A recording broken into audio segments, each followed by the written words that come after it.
Okay. I lied. I couldn't stay away from that, you guys. I couldn't stay away from that. I really couldn't. 3, 2, 1. Yo, what's going on, Arkansas Razorback fans, SCC fans everywhere? Welcome to the Picture Network YouTube channel. Thanks for stopping by. Feel free to tap the subscribe button. Check out all the links provided for you down below. All that good stuff. All the num-nums. All the goodies. We would, I would appreciate it. I really would. First off, too, you need to go check out the Picture Network Patreon link. It's provided for you if you don't want to do that. There's a PayPal provided as well. I don't have Cash App. I don't have Venmo. I've just got PayPal. I have to say that every week. I'm sorry. You know what's funny is I have a Venmo. I just don't have it all completely set up. Okay. Hog Talk Podcast, also the latest episode on Monday. I think Kyle, I have not had a chance to listen to it if I'm being honest. It's crunch time here in the household. Here in the Hudson household, trying to get homeschooling like completely caught up before, we get back from Thanksgiving break and everything. I'm super we're so behind. So we're getting everything caught up, and I swear I'm going to try and listen to the Hog Talk tomorrow. And then I'm going to record tomorrow for Friday's episode. Also, probably talking a little bit more in depth into this game. I don't know if I'm going to get someone on with me or not. Yeah, okay. I couldn't stay away from that. I had debated, I told you guys if there was no game, we wouldn't have a show this week. And I don't know why I forgot to mention the basketball game, but I had it in the back of my mind. I wasn't going to, who cares, right? Like, they ought to beat this team by 25, 30 points. I'm not sure that I want to do a post-game show. We didn't even talk about this game Monday night. It just was so far in the back of my mind at that time. Little did we know the Razorbacks would go and score 142 points, beating Mississippi Valley State, Delta Tech, whatever they are. Or what are they, the Sun Devils? Delta Devils? Is that what they are? Isn't that Jerry Rice's school? Isn't that where Jerry Rice played football? Pretty sure it is. Jerry Rice. One of my first favorite players in the NFL, him and Joe Montana, who wasn't a Niners fan when they were my age at that time, 7, 8 years old. And then the Rams would leave Los Angeles to St. Louis, and then I was a Rams fan. Okay, this was not expected. Arkansas to do this after we saw that red-white scrimmage. Holy cow! Like, we knew they had some shooters. Both of your bigs are down there putting up points, stretching the floor. Connor Vanover, what did he end on the night? Like 4 or 5, 3-point range. I think Jalen Williams, like 2 of 3 or something. You have one big who might have a decent mid-range jumper, can kind of stretch things out in the paint. Okay, yeah, that's nice to have. But when you've got 2 guys, I don't know once you get into tougher game scenarios, conference play, when you play Oklahoma State, who, in my opinion, is like playing it's like playing LSU with all the cheating going on at that school. With like a lot of schools, Arkansas is going to face a couple of these guys. They have a big time player on their roster, a rookie or a freshman. They hired the guy's brother on their staff just to – anyways, I'm not going to go down that. When you start playing tougher teams this year, I don't know that they're going to give – I don't know that Musselman's going to allow his bigs to take that many opportunities. I think between him and Jalen, they were like – it was like 8 3-point attempts. I don't know that I see that happening unless you're comfortable with your lead or you're really comfortable with the matchup. I don't know. But it was so – nice to see the scoring so quick. Like, I think they had, what was it in the first half? They had 60 points in the first half, right? 61-30 at half. And you knew right there, I said to myself, they're going to score 100. It's going to be at least 120. They should be able to double it.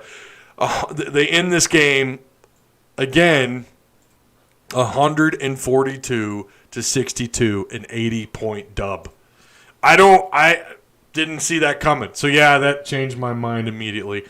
Once I saw, really when I saw that halftime score, I was like, this is okay. I may have to go live. And then, well, what happened. And yeah. Okay, let me read chat really quick. Yo, what's up, Tyler Edmonson? How you doing? What's up, Ty? Michael Harris, how you doing? Cole. Damn, that was fun to watch. It's always fun to watch when you're slaughtering folks.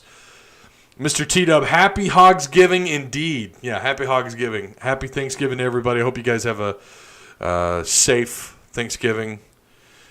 Liked what I saw, says Anthony White. Mike Lane, I knew you would come on after we put up that much. I couldn't resist, Mike. I really couldn't.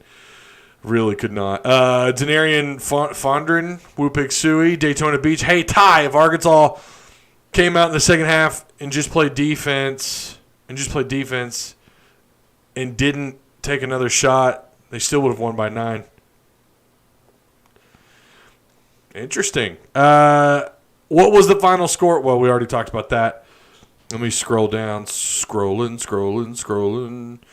I just watched a slaughter, and I loved it. Says Arkansas is better than you think. Alex Henderson looking good so far. It was Mississippi. It was Mississippi. I cannot say their name. I keep wanting to say Missouri. Mississippi Valley State. It was. But this is what I'm going to say to that. When people say, look at who you played, yeah, no, I agree. You're not wrong. But you still have to make the shots. That's the difference tonight, right? Like, you still have to make those shots. Okay, it wasn't. It's not a night where they could have very easily taken the night off. They could have backed off when they had that 40-point lead. They could have slacked off. It did get a little sloppy. There were some moments. We'll go over the numbers here in just a second. There were definitely some moments in that game where it was like, okay, maybe we could do something a little different on defense. They had some open looks, but that's to be expected when you're knocking down threes and you're putting up, when you've got that many guys in double digits. What they have at half, like 4 or 5 players in double digits at halftime. When was the last time that happened at Arkansas against anybody? That's what matters, and that's what I think people need to understand is, yeah, okay, you played a nobody, but you made the shots. That's what was so fantastic. Chance Womack, this is a very good team. Zach Street, well, it was against a very bad team, picked 9th in their conference, but the shooting and balanced offense, especially in the depth, looked really good. Mark Douglas says, man, I hope our basketball team can find some offense. Wow. Fishman, 142, his mind is blown. Mr. T-Dub, I don't know what's more impressive, the scoring or the D. Wow. And Milnage. I'm sorry, I'm messing that up. My bad. Is it supposed to be like Mel and then like Nij? It says badass.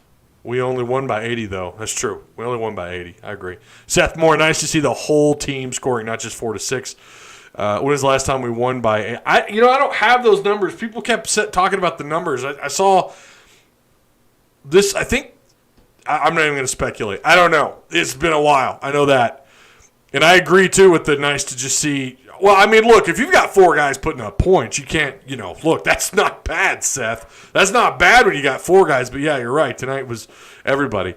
I've been saying Elite 8. Perfectly built roster. I would be careful about projecting them that far after playing these guys. I mean, again, yes, I agree, shots mattered. Those shots, they hit them. They made them. I agree. I don't know that I'm prepared based on this game to say, oh, they're Final Four, they're Elite 8, Sweet 16. I'm just saying I wouldn't die on that hill just yet. I'd wait. Let's wait till we're in conference play. But you may not be wrong. Second highest score in a game, says Thomas Reynolds. I just watched a complete slaughter. Jay Massey, this team could shoot. Let me get down here. Jenna, how you doing, Jenna? So many new faces. Yes. Some out there looking like babies because I'm old, but they killed it tonight. I'm super impressed with Connor Vanover. He played great. I was also impressed with Sills. Sills made some plays tonight. You know what stood out to me was everybody was throwing their hands. Even the the guards, if they were caught in the paint, they were throwing their hands up, man. They were trying to slap the ball. They were trying to block shots. I love the effort going after the rebounds. Second chance shots were big tonight. Defensive rebounding was nice. Let's get over to the numbers really quick. I think I'm semi-caught up on chat here. When has any team beat anybody by 80? If Connor had another few inches in the span, he could dunk while standing on court. Mark Douglas reminds me of Missouri game in 93. Oh, my gosh. That is some of the best film you'll ever watch. Opening Bud Walton. If I remember right, that's the first game they opened up Bud Walton. Mizzou, who went on and had a good year. The Hog historians in chat should be able to fill in the gaps there, but Mizzou went on to be a pretty damn good team, and the Razorbacks ran them out of the building. It was ridiculous. That Mizzou team won the Big Eight, I think, and the Elite. I think they did I thought it was Sweet 16, but the Razorbacks just ran them out of the building.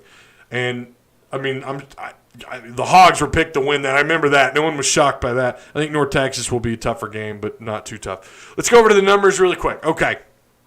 And ESPN's not loading them. What's going on here, ESPN? Here we go. All right, it just wanted to be slow. Box score. We're going to scroll down here. Okay. No one really, you look at your starters, Smith, Jackson, Tate, Moody, Seals, and I noticed this early on, the passing.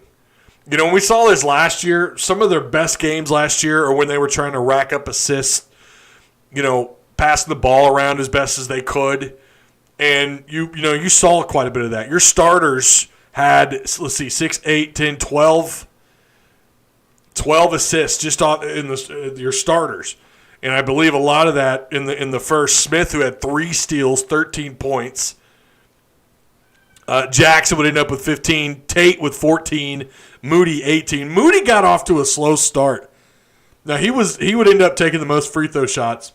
He was 9 of 10.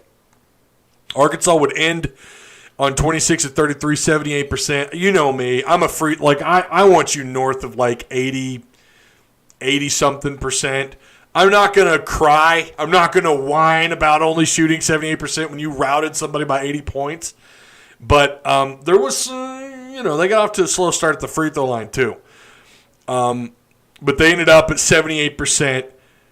They shot almost 56% from the floor, 48 of 86, 50% on 40 three-point attempts. 40 attempts out on the perimeter, 50% knocking down 20 of 40. Connor Vanover, 23 points in this game. By the way, he had 8 rebounds. Jalen Williams had 10. Arkansas, 54 rebounds to Mississippi Valley State's 29. That's where you talk about, who did you play, though? That's where that comes in, right? You're expected to. Now you've got size. Something that's been missing on this roster for a while, and something Eric Musselman needed just one guy to really be a little bit more consistent. Ethan Henderson would kind of come on later in the year. But, Ethan Henderson, well, first off, he's not 7'3", like Connor Vanover. Vanover was 4 of 5 from three-point range, by the way, 8 of 11 from the floor. Jackson was 4 of 6 from three-point range. These guys, my goodness, 86 shots attempted from the floor, 40 attempts from three-point range. You shot close to 79% at the free throw line. Yeah, again, I think if Arkansas wants to move on in the next phase of their game, obviously, transition defense I kind of thought was a little sloppy at times. But I'm not dying on that hill either. I think a lot of that was just the scoring was so quick. They never, did the shooting clock ever, was it ever an issue for them? No. It was down the floor, shot, good. Now, the first, I don't know how many possessions, maybe 7 or 8 possessions, they were moving the ball around good and still getting the ball up in the air quick. That's another thing. Not just moving the ball around, but doing it quickly. Guy would get the ball in his hands and automatically he's to the next guy. Guy number 2, guy number 3, guy number 4, passes it inside, no look there, pushes it outside to the perimeter. Oh, we got defense here. Let's push it over elsewhere. Boom. Knock down the three. Knock down the mid-range. Whatever we got to do to try to drive the lane. I'm going to be honest. I didn't get to watch 100% of this game. I probably watched about 85% of it, 85% of it. But it's hard to say that there's anything I want them to work on other than maybe transition defense. But they play well in the paint. They're aggressive to the ball. Connor Vanover tonight, we talked about rebounds. Again, 54 total rebounds. The Razorbacks, Connor Vanover had 3 blocks. Henderson had 1. And if these two are on the floor together, or if they're going to swap these guys out, you're going to run maybe just a 5, or you're going to run 2-4. You can do whatever you want. That's what they didn't have last year. You can run 2 4s. You can run a 5 and a 4. You could do whatever you want with the size. But if these two are going to be on the floor, blocks are going to be significantly higher. Second chance shots are going to be higher. You're going to have way more. That's a number that's going to go up drastically compared to last year. Offensive rebounds. That should just be automatic. Arkansas, I think, was like 13th in the SEC. They were in the bottom of Power 5 in offensive rebounds. In total rebounding, they were near the bottom. That's your area where you needed improvement from 2019 to 2020, and here we go. If you have a clean full year, no interruptions, I have a hard time seeing that with what we're seeing, with COVID and the football season. Just think about it. When one player gets it, what are the odds that, when you talk about contact tracing, I haven't even seen the rules for that yet on basketball. Someone's got to fill me in there also. Not just the hog historians, but someone's got to fill me in on the protocols for contact tracing and COVID-19 in the SEC. But if it's uninterrupted for the most part, or games that get pushed back are still playable, I'm not going to sit here and tell you that I think Arkansas is an automatic tournament bid. Like, I'm not going to sit here and say that right now, because it's always real easy to do that when you blow someone out by 80 points. But at this point, I'd be pretty surprised if they didn't make the NCAA tournament. I'll just say that. They looked good tonight. They looked good in the red-white scrimmage. Eric Musselman he goes from needing all the help that he can get with size and depth to now it's like his biggest problem has got to be, well, for him, he'll tell you, I'm sure he has just a whole freaking, I bet his chalkboard is just full of the mistakes that were made tonight. He'll find everything. He's a perfectionist. It reminds me a lot of Petrino in the way that Petrino ran his offenses. Reminds me a lot of that. Like, he's all over it. Right? He wants no mistakes. He wants perfection. Even when they have this 60, 70-point lead, he's still yelling at the guys. He's getting up off his chair and yelling at someone for giving up an open look at 3-point down at the perimeter. But he has really a realistic look at what we've seen. I've watched both the red-white scrimmage and this. Again, did not watch 100% of both these games. I would say that his biggest problem is figuring out how to get the ball in the hands of these guys, of all of his guys, of everybody on this roster. How to get everyone involved, because that's his problem. You've got umpteen players that you can work with, and you got to try and keep everybody happy. That's going to be his biggest struggle. What's up, Tony Brown? How you doing? Ty, last year's team was a potential tournament team and could never do this. We are much better. I don't care who we played.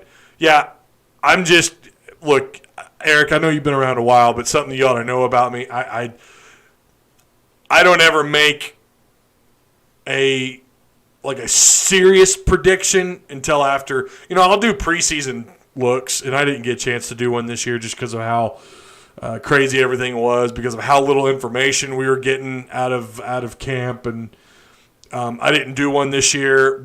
I thought about doing one on the Hog Talk last week, but we didn't. But I do agree that team a year ago could not do what they did tonight. I'm a little bit concerned that there's some teams in this league, in this conference, that are going to be way better than where they're at a year ago, and Arkansas will be among them. Look, you're picked 6th, right? You're picked 6th. Your preseason rank, you're 6th. When you consider that you lost Mason Jones and Isaiah Joe, Desi Seals is really the only, and Ethan Henderson, especially the way he came on late last year. And you're picked top 6 with losing 2 guys like that of that caliber, of that scoring production, and you're top 6, people are complaining. I'm over here like, what? No, I'll take that all day long. I do think they should have been, I'm not going to say they should have been ranked, but they definitely should have been someone you talked about on the bubble. I want to see more before I say, oh, no, automatic tournament team. I just want to see more. That's how I roll. You got to know that about me if you've been here long enough. But I will do, once they're out of once they get into conference, I will give you my prediction. Once they get into conference play, that game before they start conference play. When is that, by the way? I don't have that pulled up in front of me. I know they move the schedule back 2 weeks. I'll make my prediction then on what I think they can do. Last year I did the pre-conference, or I did 2. I did the pre-season and then I did a pre-conference. I'm just going to do one, and it's going to be pre-conference. 140 points is a difficult task. Well, no one said it was easy. I don't like Ty's new stylish haircut. I'm telling you, I switched shampoos, and I'm not liking it. I told my wife, I'm going to get the razor, and I'm just going to cut the sides off. I'm drinking all the Kool-Aid. Look, when you have your own show, if you want to do that, Eric, if you want to have your own podcast, your own show, you can go out and make all the bold predictions you want. Just be prepared for the repercussions, my friend. And it's not even that I'm concerned about. It's just I don't want to do what I did last year. I fell into that trap of doing the 2 prediction thing. I didn't want to do that, and I don't know enough about this team based on the little amount of exposure we had, other than the red-white scrimmage. I knew the talent there that was coming in was phenomenal. I said it last year. This is going to be the most talented roster maybe ever. I said that multiple times here. And then with the addition of Connor Vanover, you've got all these transfers that are eligible this year. You've got, I think Eric Musselman really is the X factor. What he does as a coach is incredible. But if you want to go make your own bold prediction on your own show, be my guest. I'm just saying, I like what I see. I'm not dying on any hill right now. I want to see them before they get it. And the crazy thing, too, is this year's non-con schedule's trash. That's the other difficult part in all this. SEC is going to be stacked this year. How'd you guys like Auburn getting in trouble? How'd you like that? Yeah, self-imposed my ass. Whoa, oh no, Brucey. Oh my gosh, he cheated. We're gonna ban ourselves for a year. We're shocked, but we're get out of here. Oh yeah, the year when we may not even complete the basketball season. Oh, we're gonna give ourselves a 1-year ban. It's like what they did to Oklahoma State. Come on, man. Let's be real. These teams are. Oh, it's like, who cares if you cheat? Like, you're going to benefit, and no one's surprised. I sit here and told you guys. I said it when he got hired at Auburn. I said, how long till they get in trouble, and look where they're at. Are you ever going to change from Pig Trail Network? Because every time I look up everything Pig Trail Nation, and I can't take it. I like PTN. I like Pig Trail Network. December 30th against Auburn, first game of SEC play. Okay, so it is. I knew Auburn was first. I didn't know the date. All right. December 30th, bring it on. Doug is right. I'm not getting excited until I see us on the road. Go back to the wig. I never had a wig. Talking about I never had a wig hairstyle. What are you talking about? Yurchek fired Morris, hired Sam, hired Miss, and stands up for players like Catalan. He is the perfect athletic director. Hired Muss. Yeah, no, I agree. My opinion, Isaiah Joe wouldn't have been the guy on this team. I'm not prepared to say that either. What Isaiah Joe, Joe was special. Not super shocked he didn't go in the first. There's some other concerns. ESPN and SEC are going. Let's see. ESPN and SEC are going to see the final score, and the publicity is going to be great. You wore a wig. Oh, the wig. Okay, yeah, the wig. Okay. Maybe I should go back to that. We need to slow our roll, as with any of the last 10 basketball teams. Let's wait until we go on the road and make this many shots. Yeah, see, that's all I'm saying. I'm not doing that this year. I'm not making 2 predictions either. I'm just going to stick with 1, and I'm going to wait. In all honesty, with COVID, and the same thing with football, with how unorthodox the football season was, or the off-season was, rather, it's hard to make a prediction when you have no exposure. The coaching staff, they've been so hush-hush on injuries and quarantining because they have to. I get it. It just made everything so difficult to make any predictions. So this year, what I want to do with basketball, because of all these restrictions, because of the coof, I want to just see them more. And I get this was unbelievable. And I agree that last year's team probably would not have done this. Although Isaiah Joe, it's hard for me to imagine Isaiah Joe, Jimmy Witt, Mason Jones. It's hard for me to imagine that they wouldn't do some serious damage against these guys, but I don't know if they put up 142 points. So I agree that last year's team, probably in terms of the amount of shooters you have, doesn't stack up. I agree with that. But it's like the players that Isaiah Joe and Mason Jones and Witt were, and later on in the year, Ethan Henderson, you can go down that list. Over the year, those guys all became much more, bigger contributors, bigger factors. But I don't know. My God, the shooters on this team. I don't even know. There's just so much talent on this roster. And I really wonder, how well do they stack up with the biggest and best teams in college basketball? I'm curious.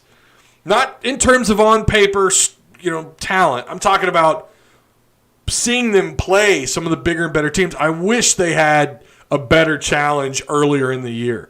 I would love to see them take on. I'd love for Oklahoma State to be Saturday instead of North Texas. But that's not the case. I want to see, not that Oklahoma State's a big bad, but we know they have talent. How they got that talent is cheater, pumpkin eaters. Oh, my gosh. But you see what money does. Look what money has done for that football program, or that program, period, basketball, football. They've always been pretty consistent at baseball. I think Oklahoma State has pretty good history in college baseball, but football and basketball. Old T. Boone Pickens, man. He just drops off a load of cash and upgrades their facilities and the campus. Just wow. And they still don't recruit worth a damn in football, which is so confusing to me.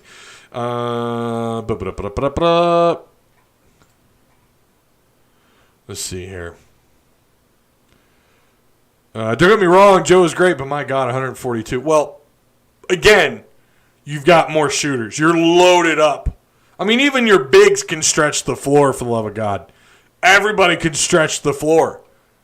Like, when you've got that many shooters, that many scores. Now, as the year goes on, you're going to see some of these guys, you're going to see the production come down. Obviously, you're not hanging 142 every week, but Tulsa, Oklahoma State in Big 12 was versus SEC. Okay.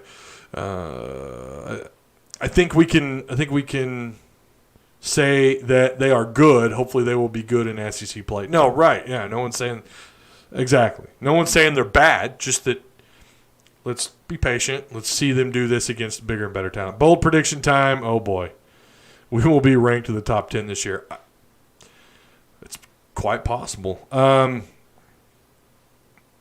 We play at Oklahoma State with that 5-star. Sure do. And his brother who's on staff there. Not that Arkansas didn't do the same thing with Monk, but that didn't really pan out in our favor, did it? I looked at bracketology, in St. John's in, but we aren't. I expected to be higher.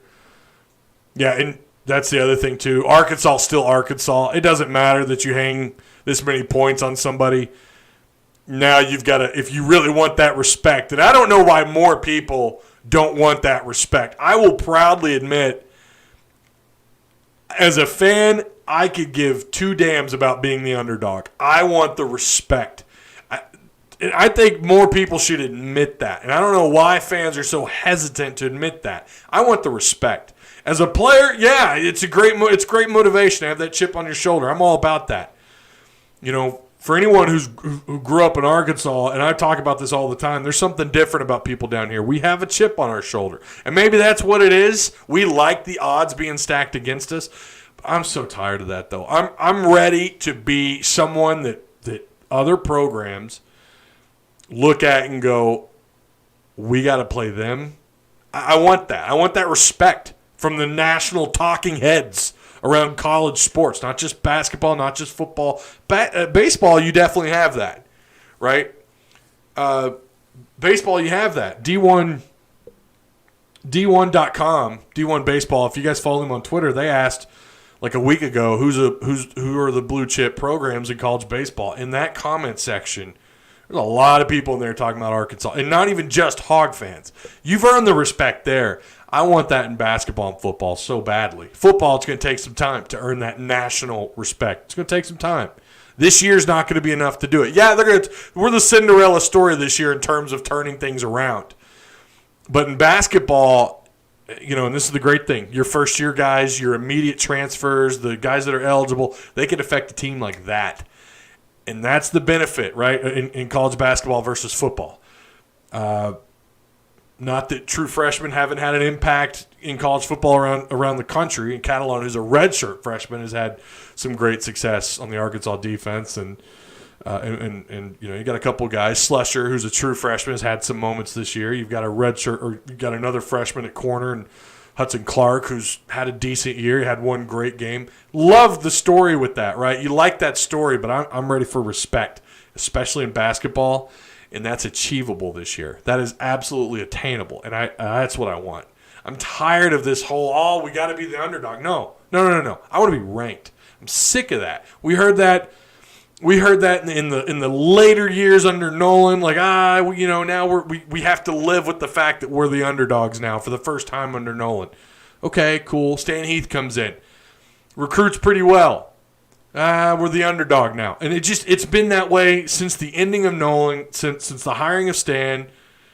And you just keep going all the way through Mike Anderson. Now here we are. I'm ready for the respect. We haven't had it since I was in school.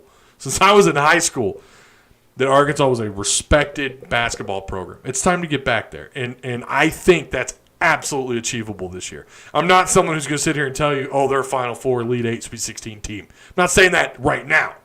I think they can be. I think they are on the cusp of that, and they very well could shock some people if we have an uninterrupted year. If COVID doesn't strike and we can actually play a full season, there's going to be delays. You're going to have games you're going to have to play later on in the year that get postponed. But I like their odds. I really do, of changing everybody's mind about Arkansas basketball this year. Hell, you started it last year. The foundation was laid a year ago. It's time to capitalize. That's all I'm saying. OK State almost lost to UTA, so they shouldn't be too scary. Ty, I think we have a chip because I think we have a chip because always been shit on.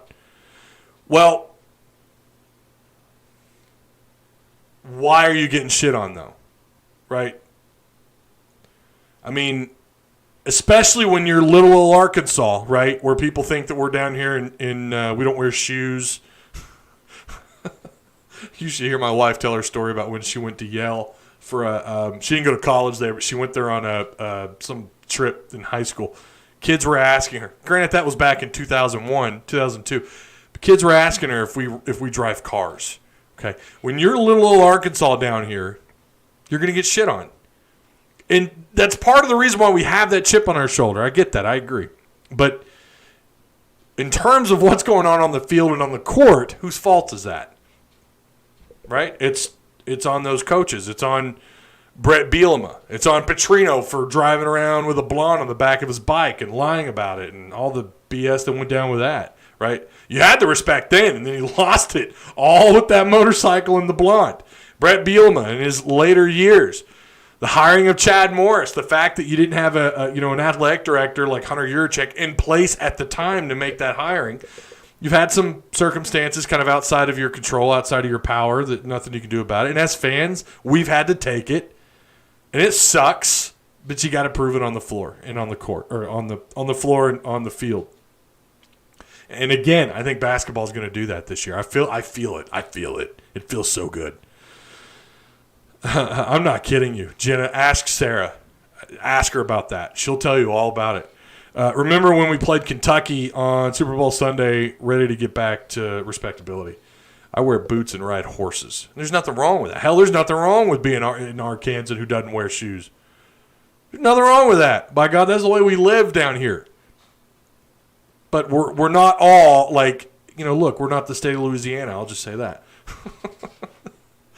He sunk our ship. He did sink our ship. That motorcycle screwed the football program. I hate being the underdog. Bring on the blue chips. Exactly. Bring it on. I'm tired of that role, man, especially in basketball, because it's like really since the fall of Nolan Richardson, the basketball program has only had these little spikes and little moments every now and then, right? Like there's no consistency like there was. I mean, when I was a kid, Arkansas basketball dominated everything. They dominated back-to-back national championship games. They won one, lost the second one, obviously. Don't have to tell you guys that. You were a Sweet 16 pick every year, Elite 8. Like, I'm not saying I want to get back to that necessarily, but that's hard to do. But I don't think it's impossible at a program like Arkansas. I don't. Bud Walton, crazy-ass fans here, the facilities. Fayetteville, it's not that hard to bring talent here. It shouldn't be as hard as it's been up until this year, up until this class. And I hope that changes, and I hope Eric Musselman's, what do they talk about, changing the culture or whatever. I don't know why you can't do that here. I don't know why we can't get back, or why it's so damn hard to get back to what Nolan and what Sutton did. Sutton kind of laid that foundation, turned Arkansas basketball into a highly respectable program. Then Nolan, first 3 years, not so hot. I think he got hired, actually, the year I was born, 83, right? It was 83 when he was hired, or 82? Anyways, took him 3 years, and then he got it going, man. He took it and went off, and then we get Bud Walton built in 93, 94. It was like we were all in hog heaven. That's what I remember as a kid. And I cannot, for the life of me, understand why it's been so hard to even sniff that out since they fired Nolan. Well, since the ending of his era, right? Like, it wasn't like they just fired him. He was great and they fired him. There was some drama. Fast forward, and he didn't have some successful seasons. He had some outbursts. It got heated. Okay. Really quick, Arkansas football. We'll switch over to that really quick. We are not going to be live Friday. I'm not going to be live. We will have a Hog Talk show for you on Friday. We'll probably go into a little bit more depth into the basketball game. It looks like, so we know Arkansas, Mizzou. Obviously, we all know that. It's canceled, or it's postponed. Alabama could also be postponed. If you're new to that, I don't think it's official yet. That's what the rumors are kind of floating around. Keep an eye on that. Again, maybe it is official. I didn't see it official today. I didn't see Arkansas say that. I didn't see anyone else official say that. But it looks like it's a possibility. I think the makeup dates are the 12th and the 19th. When's the SEC championship again? Because you can't play Bama, obviously, that weekend. But regardless, it sounds like they're going to try and make these two games up. I hope they do. Look, I agree with it. I think that Arkansas needed this badly. It's the right move. And I'm excited now. Hopefully you don't have any more COVID-19. No one else has the coof. Everyone's good to go. And, we can play football whenever that is. I think I heard the 12th and the 19th. I don't know who. Obviously, we don't have times. It's not even official that they're not playing Bama. Just be prepared for that they're not going to play Bama. I'm all for it. I really am. I know a lot of people are upset about it, but should have cleared the bench a lot earlier. I feel like Anderson was our coach. I feel like if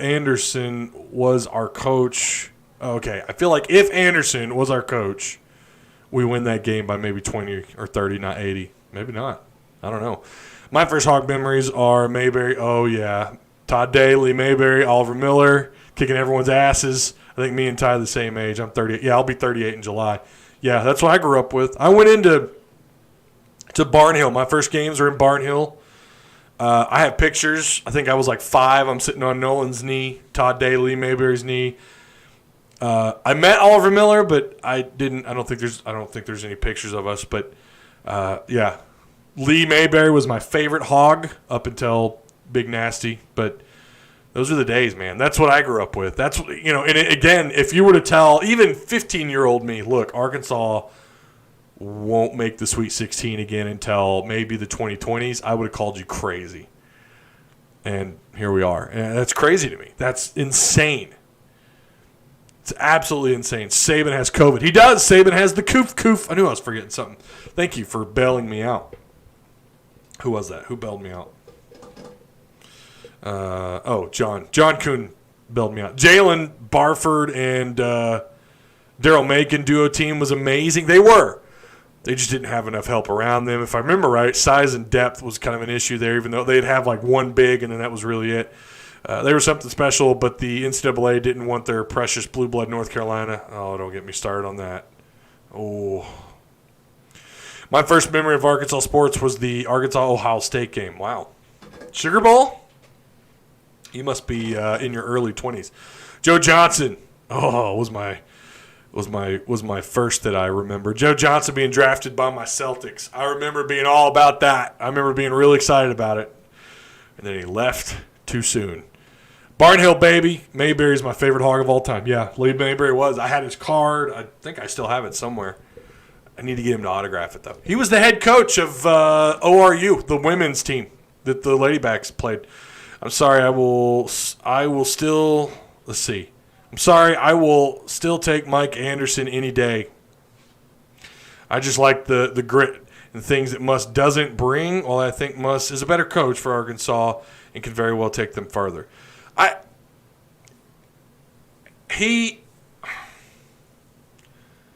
I never understood the no set play thing. I never understood that. In this day and age in college basketball, but one thing he tried to do, and something that it was nice to see, was you're not wrong. I love the grit. His guys were tough. Oh my gosh, they were tough. And you had some great memories and moments under Mike. I don't understand why it took him so long to get Arkansas competitive. I don't know why. What did it take him 4 years to make the NCAA tournament? Was close year one. Who knows what, if you, I don't know how that, obviously the SEC tournament was canceled, but you get one win, you win 2-3 more games, they very well could have been a tournament team. Or really damn close. They were really close anyways. Year one. And here we are talking year two, like this is going to be an automatic tournament. Like if you ask most people, other than Dick Vitale, we won't talk about Dick Vitale, but if you ask most fans, how comfortable do you feel with Arkansas making the tournament this year? It's going to be overwhelmingly, yeah. You did not feel that way until, 4 years into Mike. Never understood that. We kept being told, look, we need depth. We need size and depth. And that's true. Who doesn't need size and depth? With his style, with that, his version of high tempo, the hell, his version of hell basketball, 40 minutes of hell. But it just never really clicked. He got further and further away from that. I never understood why he wasn't successful here. How he could be successful elsewhere but Arkansas is just, I don't know. It's confusing. And I was all for him being let go. I thought it was the right move. I thought you could absolutely do better, and I think they have done better. I'm not saying he isn't a good coach. He's going to do wonders. He very well could make the tournament this year. He's a great coach. But for whatever reason here, it just didn't pan out. And sometimes you can give a guy 3 years, 4 years, 5 years, 6 years, 7 years, 8 years, and you can't even get past the second round of the tournament. I don't care what happened with North Carolina. Right, I agree. They got the officiating was bad in that game. I agree with the missed call and the BS. But what about the other years, right? Why did it only take, like if he didn't have those set players, that was it. You're going to be lucky to win 16 games. You're going to be lucky to even win a game in the SEC tournament. You damn sure you knew like every other year you knew every year other than, 2 or 3 that you weren't going to make the NCAA tournament. And I never understood that with Mike. When he was hired, I was doing backflips. I'm not kidding, man. I was so excited Mike came here. It was such a blow to Mizzou, and it was such a Arkansas gain and a Mizzou loss. Mizzou's like scrambling. They still haven't replaced him. They still haven't. They're still looking. And he just wasn't the guy here. I can't understand it. It was absolutely the right move. I would argue they probably should have fired him a little sooner.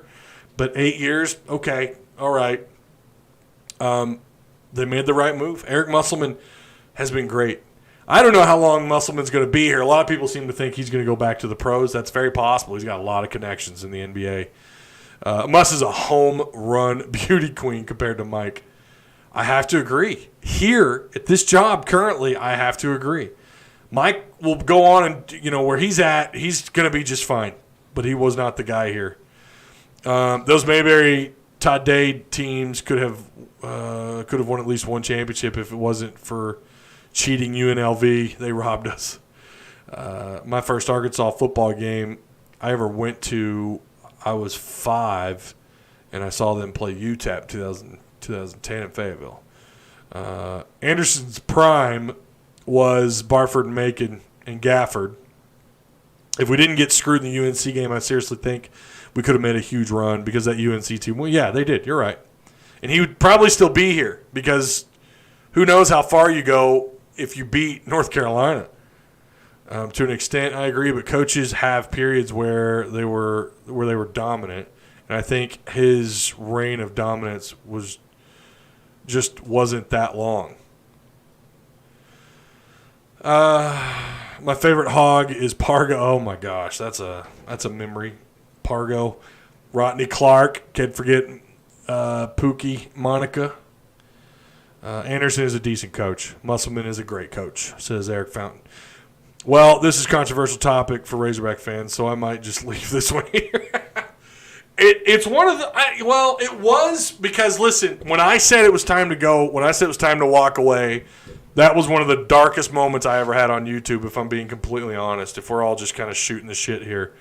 That was a dark moment because I'd been accused of being I was called a fat redneck racist, mostly by one guy who's on Twitter. He's kind of quiet, but I know who he is. What a jackass. I had a lot of people not happy with me. I've never received that many negative emails, Twitter DMs, Facebook DMs, like, bro, you got to give him time. That's a bad call. I disagree. Those I could deal with. But I had people really coming at me, and I would do it again. Mike was not the guy here, period. Not that he was a bad hire. I just 8 years is like 2 lifetimes in college basketball. That's a long time to get something going. I love that he got Arkansas over that can they make a tournament hump. I love that he did that. But I was hoping it would be, you might make it once every 3 or 4 years. That, I wanted more out of Mike, especially, after he got that extension and based off when we hired him with that contract that they gave him. And just his name, you expected a little bit more, right? He just wasn't the guy. And I'm not, again, I don't think it was a bad hire. I think it rallied the fan base. I haven't seen a fan base so excited for a hire since Petrino was hired. I mean, this fan base went wild when Mike Anderson got hired, man. They were so ready to get back to that kind of basketball, and it just ended up, nostalgia ended up biting us in the ass. It did not work. 8 years, 2 lifetimes to get it going, and he had his moments, but just never really, just couldn't get it done. Hogs had a red-white game held in Harrison when Oliver Miller, Todd Day, and gang, it was awesome to see. I'm telling you, man, those are some good days. Anderson couldn't even keep in-state talent. Well, that's hard to do when you're finally pumping out some talent. You're not going to get everybody. Someone asked me, would he have gotten Monk to come here? Could he have done that? And the answer, nobody knows. I think you would have been more likely because of his NBA connections, right? Remember, he said it was a business move when he went to Kentucky. You very well could have a one and done on this roster of Moses Moody. Didn't have the game I thought he would have tonight. I think a lot of that was because of distribution, because of, just guys moving the ball around a lot. But I'm not saying that it happened, so don't punch me in the face yet, but he could be a one and done. With his connections to the NBA, the way he coaches, his style, his reputation, I think you had a better shot. I don't know, people blame his brother, and I'm sure, there's something there, but would his opinion change with Musselman being the guy here? Would he have a completely different look? Would Marcus have a completely different look if Eric Musselman was the guy? I think it's possible. Musselman's an NBA guy, and you're coming here because you want to be coached by – look at these transfers. You're coming here because you want an opportunity. You may not believe you're a first-round talent, but he's going to get you somewhere because he's connected in his brand and his style of coaching. That's why this was a home run hire for Arkansas. Hopefully it all translates into wins. It may not. This could all just be hype and nothing else. That is absolutely possible, especially when you look at the hires since Nolan Richardson. This could all be hype. I remember Pelfrey had hype after that first year. It could be that. I don't think that it is. It could be. But his style of coaching, what resonates with these kids? Look at what he did with this recruiting. Holy cow. And he's got an out-of-state kid for this next class committed. Big time talent. They're in on some more big-time talent. They're going to be in on some more big-time transfers, and there's a reason for that. He resonates with these kids that think they have a shot. If they don't believe they're first-rounders, they believe that they deserve a shot and can have a shot, and they think they're going to get there with Eric Musselman. And I think he's the guy. I really do. I think he's someone who's going to help that, especially when he brings in guys who fit his mold and his style of basketball. I don't think he didn't come because of Mike, but because of Kentucky in general. Could be the case. It's hard to argue with what Coach Cal does over there. Ronnie Brewer, favorite basketball hog. Wish he would have had a tournament run. Ronnie was fun to watch. He was fun to watch at Fayetteville, too. Can we hire Nolan to come and coach again or no? What? So, Tony, are you just not in on Eric Musselman? You don't think it's a good hire? I mean, what they did last year was extraordinary. I mean, nobody thought these guys would win more than 13 games. You go on the road, you beat Indiana. I mean, what they did last year was amazing. I mean, they very well could have won 22, 23 games a year ago. And there are even some games, look, where you didn't have Isaiah Joe. Mason Jones, remember, I think he was out for like a couple of games, or at least one game that I remember. I don't remember if we ever figured out if that was discipline or if that was something going on with Mason. And still this team was like next guy up, man. Even if they weren't highly touted, big-time talent, he was able to make something out of nothing. I like that. I like this hire. I think it's a good hire. That 2022 class is absolutely loaded. It is. If we have a really good season, I'm going to guess we are going to be getting a 5-star for the first time in a while. Hogs by 90 came true tonight. Sure almost did, didn't it? It was incredible. Tony's trolling. Listen, I'll tell you this much. The few Mike Anderson fans that are still around, man, they're diehard Mike guys, and I get it. You know, his reputation was huge. He was a big hire when we got him. I get it. Whoa, man. I love Muss. Oh, I see. Okay. But I'm very worried this could backfire and backfire real bad. Maybe I'm looking – how? What? I mean, any hire is a dice roll, right? I don't know about backfire. I mean, any coach that doesn't work out, they just don't work out. I think you could argue that a lot of Arkansas's hires, all of them since Nolan, have been backfires. I think you could argue that. Mike's style was freaking boring. I don't know about that. Early on, you know, even when he didn't have his guys, you could see them playing aggressive. Muss is going 100 all game. Our starting center was 6'6" last year. Musselman worked a miracle. It was definitely time for Mike to go. Attendance was dropping, and the program was becoming irrelevant. Well, they were just very stagnant, and you just didn't feel like there was much of a change.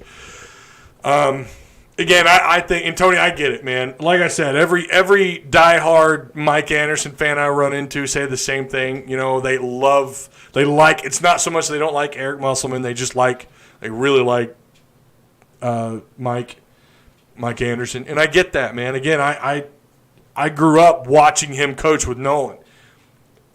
And I'm not kidding, I wanted to do backflips when they hired Mike. He just ended up just not being the guy, you know. So, is what it is. I hated watching Mike coach. His coaching style was boring. Listen, they're loving him where he's at now. They're loving him. So, I wouldn't sleep on him. I mean, I don't know how many years left he has coaching, but I think he's going to give it his all. Sorry, but Anderson would have had to have boosters pay for a team like this. Be real, guys. Truth hurts sometimes. Bring back hand checking. Yeah, that was a huge rule. What was that? Mike's second year they changed that rule with the hand checking. Oh my gosh, that had an impact. I don't think people understand how big of an impact, especially with how aggressive he wanted his defenses to play. That did have an impact.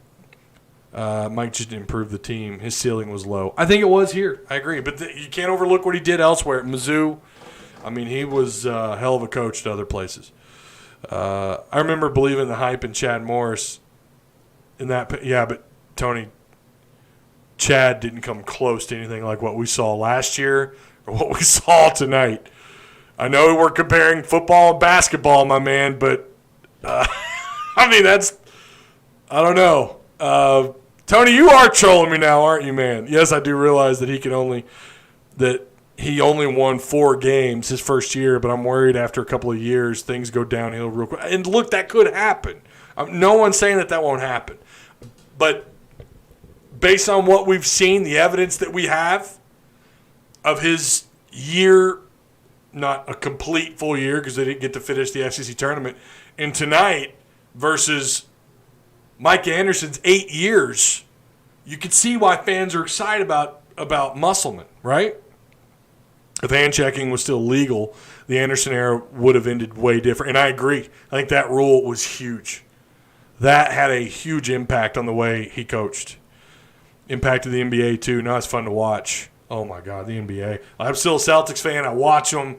It's just so much harder to watch with the nonsense fouls. Mike's Missouri's team were aggressive as hell. Beat our ass. Sure did. I'm saying that won't happen. Must bust, says John. All right. Yeah, no show Friday. Listen, whether you like Musselman or not, whether you're still a Mike Anderson fan, you guys know you're welcome here. Let's be cool, right? It is Thanksgiving after all. Let me stick this in reverse. We're all Hog fans here. I do appreciate you guys. I hope you do have a happy Thanksgiving. If you have more than 10 people, you better watch out. The turkey cops are going to come knocking on your door, apparently. To that I say, don't care. Don't care. We're gonna have Thanksgiving. I don't think we're gonna have that many people. Obviously, I care. Social distance, wear a mask, take it serious. But I'm not gonna get political. But I do not like telling people how many people you can have in and out of your house to celebrate Thanksgiving. That's ludicrous. That's bonkers, batshit crazy. If you want to see family, by God, you ought to have that right. If that means you've got a bunch of people, couple dozen people in your home, that should be your right. I'm gonna end it there. So I hope you have a safe Thanksgiving. I hope it's a good one. I'm thankful for every one of you guys, whether you're Patreon supporters or not. Just coming through here, being a part of what we do, whether it's me or the Hog Talk. I've said it before. I'm thankful for those guys at the Hog Talk podcast. It's been a good year. We've got a lot more to go. We've got basketball. We've still got a couple football games that got to get played. There's still a lot left to do here in 2020 going into 2021. So I'm looking forward to venturing forward with you guys. Again, have a happy and safe Thanksgiving. And I will see you guys next week. All right? Woo pig, gobble, gobble, eat you some turkey. I'll see you around. Go!